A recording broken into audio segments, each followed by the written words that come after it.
Donald Trump brought the gold toilet into the RNC, into the party, and everyone thinks it's a pool. And they're just diving in.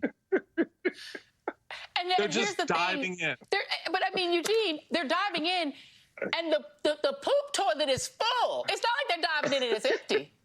It's full. It's ironic, since her ratings are in the crapper.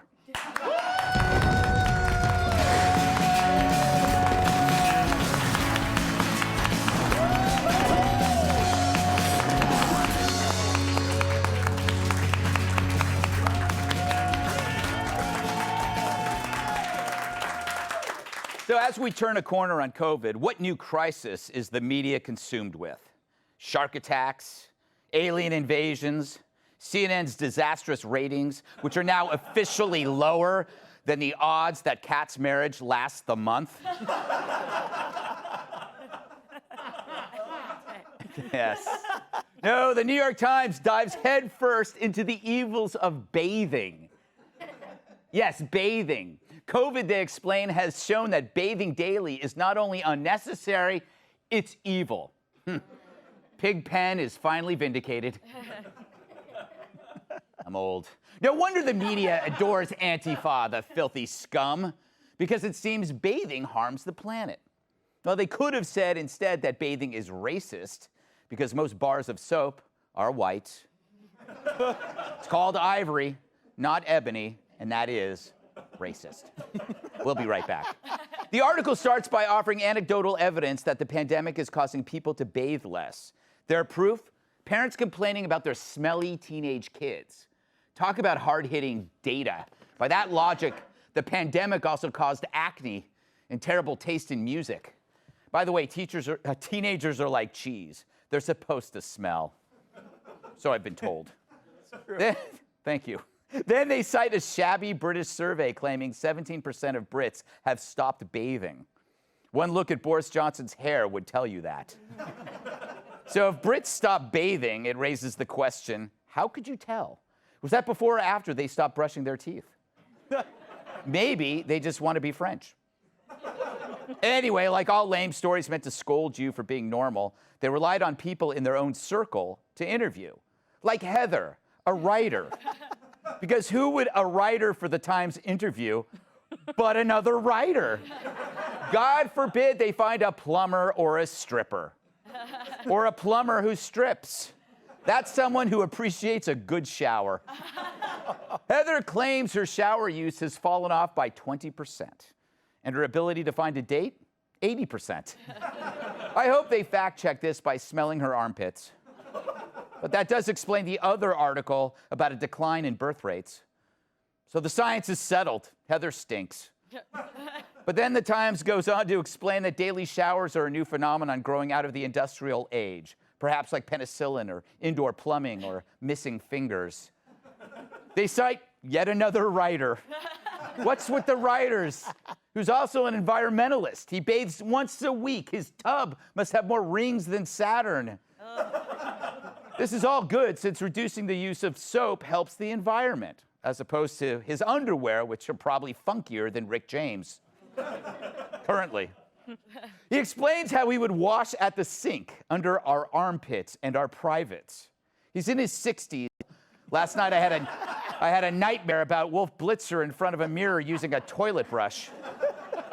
So the Times built an article around a writer interviewing other writers about how they've given up looking presentable.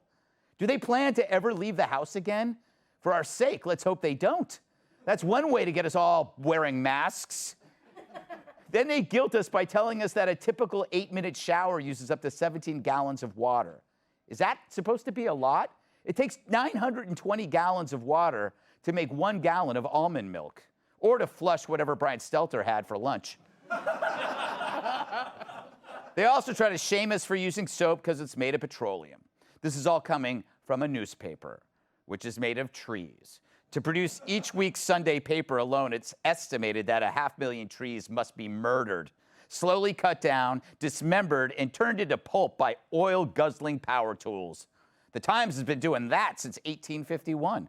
If trees could talk, they'd call the Times Hitler. And they'd probably sound like John Kerry. So once again, the superior minds at the Times tells us we're living selfishly. Don't bathe, they say, after screaming at us if we weren't constantly scrubbing up like we're doing surgery in a bus station restroom. But you just know not a single editor or writer ever complies with their own prescriptions. Just writing about it is their sacrifice. Do as I write, not as I do, they say. It's no wonder that while their editors claim not to take a bath, the paper actually is. It's elitism without a whiff of irony. And that's why their dirty drawers aren't the only thing that stinks. Period. Let's welcome tonight's guest. She's so southern, her horoscope sign is buttermilk. Fox Business Network anchor Jagan McDowell. Devil signs. He's the mayor of Handsome Town, population 1. Fox and Friends weekend co-host Pete Hegseth. If laughter's contagious, he'll make you double mask. Comedian Terrence K. Williams. And she's no longer harried now that she's married. She'll soon be buried. Fox News contributor Kat Piff. All right, so I have to go to you first, Pete, because you don't like washing your hands. I've seen you in the bathroom. Today you saw me in the bathroom. That is true. We had a nice little moment there. We did. It's like you really don't know what to say when you see somebody you know in a bathroom. Do you have a long conversation? What if there's somebody in the stall who overhears something? But because of my reputation, Yes. I felt the need to clearly, Yes. openly wash my hands in front of you. Yeah, exactly. But there's another weird side to you. You have these stenchy candles in your office to cover up your own stench. Yes. Well, maybe I'm ahead of the curve on that. Maybe I've been showering a little bit less than most people on a regular basis. So do you agree with this article? It's weird to me. It's really weird. First of all, your commentary about John Kerry, that picture, he looks like the trees from Lord of the Rings. He does. Is that what he really does. Yes, You look close enough. Do you know how you figured out how old he is? Yeah. Yeah, anyway. There you go. You would think if you're home, birth rates would be up Right. and showers would remain right where they are. Right. And maybe it's because the birth rate is down is the reason because people are showering less. Yes. How appealing is your non-showering Yes. husband or wife who's like, I'm just phoning in COVID. Dude, I'm done. How many kids do you have? I was gonna say you're doing your 7, best to keep and I'll it tell up. you this. I'll tell you this, and they stink. Dude, One day of a kid not showering. Yes. 2. Yes. Then they take their shoes off and their socks off. Oh, disgusting. Boys like tennis shoes. It's like a landfill filled with used diapers. I've thrown them all in one shower. Yeah, it's disgusting. That's why I don't have kids, Terrence. I'm not gonna. I can't stand smelly offspring. And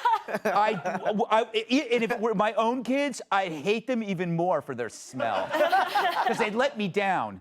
Gary.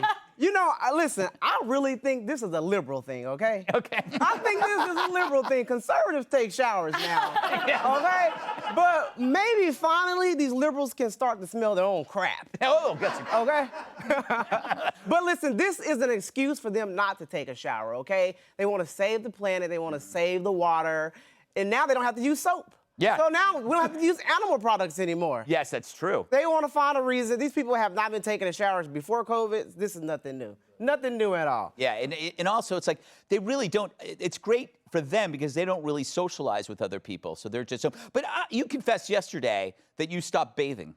Yeah, not stopped, but I bathe less. And I actually, on the weekends, if I'm not seeing anybody like Kat, I Yeah. will brush my teeth because the mask covers up halitosis. Like, you can't, nobody knows. I mean, I'm alone with Are you 2 wearing dogs. a mask alone, though? Smelling? Well, the dogs really don't care. They smell like dog food. I love the idea. I read this article in the New York Times. You're making a face. Like, I'm I still just thinking said about the something not gross. brushing your teeth. I mean, I would do that when I went away to camp. Yeah. Yeah. Hey, I didn't brush my teeth before this show because I left my hairbrush and I didn't realize it until like 10 minutes before the show, and I was like, oh, crap. So I used my toothbrush to brush my hair. I had no other choice. Yeah, groom your eyebrows too. Yeah. I read that article in the Times, and I love the idea of a liberal trying to signal how virtuous they are with eye-watering body odor. Yes, exactly. Like the stronger the stench, the more progressive you are. Like so rank that you leave a vapor trail. Yes, you know what it is? You're the whiff of woke. Yes. Exactly. That's a cologne. That is the whiff of woke is a cologne by Prince Machiavelli. But think about it. I thought about. But nobody remembers Prince Machiavelli. I do. I don't know why I nodded my Same head. age. I have no idea But what like, you're talking about. think about like a combination of smelling like Fritos, wet dog, and like steamy feet. What are you telling everybody else? That you're a vegan, that you work in an animal shelter, and I ride my bike everywhere. Well, And also, then- you're an Antifa. If you have all that odor, you're probably an Antifa, which is the only group that will accept somebody who smells that bad. You know, Kat, before you got married, you were filthy. I used to. She has cleaned up a little bit. No, I would have to, after I'd walk into her office to talk to her about the latest thing she screwed up, I would literally have to walk over things that I couldn't recognize. It's still like that. I prefer cluttered. But actually, in the pandemic, I have to admit, I was not washing my hair. I was showering, but not washing my hair. Only when I was going to be on camera was I washing my hair. And all the, blogs are always like, don't wash your hair every day. So I was like, okay, blogs, I shouldn't. I believe you. But then when the show became every day, I started having to wash my hair. And I know this because after I went one day, I was going to come to work without washing my hair. And I asked Cam, do you think I can get away with it? Some dry shampoo, I don't have to wash my hair. And you know what he said to me? He said, would you like me to tell you the truth?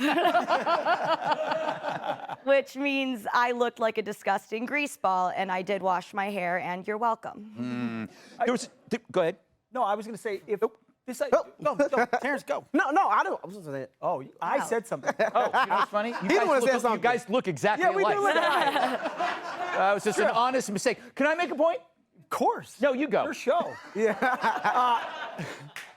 The idea of bathing, is that still a thing? Yes. The idea of laying in your own scrubbedness, do you wash in a bath? Because I think we've advanced from bathing. I think you cleanse emotionally in a bath. But do you soap yourself down and then lay in the filth that you just soaped off? No, it's something that always bothered me about that. It's like you're sitting in a tub of. The only people who do that are cowboys in westerns. They're smoking a cigar and they got their foot up and they're like this and there's like hardwood floors. And I did that on Sunday, but I had my vape. Did you shower afterwards? I don't remember. Do you have a spittoon in your bathroom? No, but maybe I'll take that up. By the way, before I move on. There was another article in the Times that we didn't get to. An editor, Times editor, suggested marking the end of the pandemic by everybody in America getting a week off. But in order for her to get the week off and everybody at the Times, restaurants would have to close, the bus drivers, stores, because nobody can work. So I'm thinking like only a writer can pretend to go off the grid. So people who haven't worked for a year would I thought that was good at first because I'd like to take a honeymoon, but then it's like, okay, you could only go camping. Yeah. But I used to go camping growing up. I'd be down for camping. Like I never realized growing up, like, oh, cheap vacation, that's why. But whenever I bring it up to Cam, he's always like, why would I do that? I got paid to go camping. And then I just have to thank him for his service, and the conversation is over. You can't put the Cam in camping. Hey, Sean Hannity here. Hey, click here to subscribe to Fox News YouTube page and catch our hottest interviews and most compelling analysis. You will not get it anywhere else.